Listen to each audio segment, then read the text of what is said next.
जोरदार पावसामुळे सिंधुदुर्गमधला सावडाव धबधबा प्रवाहित झाला। त्यामुळे या ठिकाणी येणाऱ्या पर्यटकांचा ओघ वाढणार आहे। मुंबई गोवा महामार्गापासून अवघ्या 6 किलोमीटरवर असलेल्या धबधब्याची देशभरात पर्यटकांना भुरळ पडते।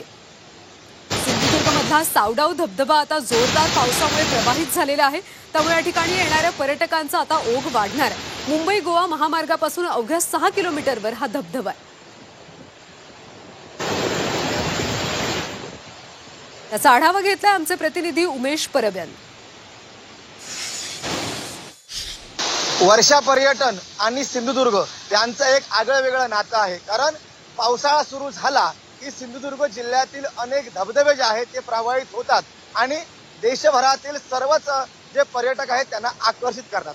आता आपण आहोत सिंधुदुर्ग जिल्ह्यातील एका अशाच निसर्गरम्य अशा ठिकाणी असलेला हा धबधबा आहे। मुंबई गोवा महामार्गापासून अवघ्या 6 किलोमीटर अंतरावर असलेला हा धबधबा सावडावचा धबधबा आता प्रवाहित झालेला आहे।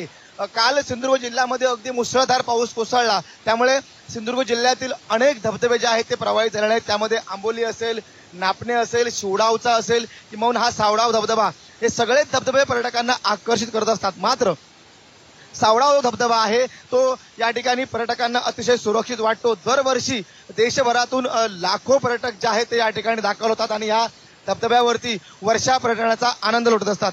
यावर्षी देखील हा धबधबा केव्हा प्रवाहित होतोय याकडे सर्वांचं लक्ष लागलं होतं। मात्र अखेर कालच्या मुसळधार पावसामुळे सावडाव धबधबा या ठिकाणी प्रवाहित झालेला आहे आणि त्यामुळेच इथे जे स्थानिक या ठिकाणी व्यावसायिक आहेत त्यांच्या देखील चेहऱ्यावरती आनंद फुललेला पाहायला मिळतोय।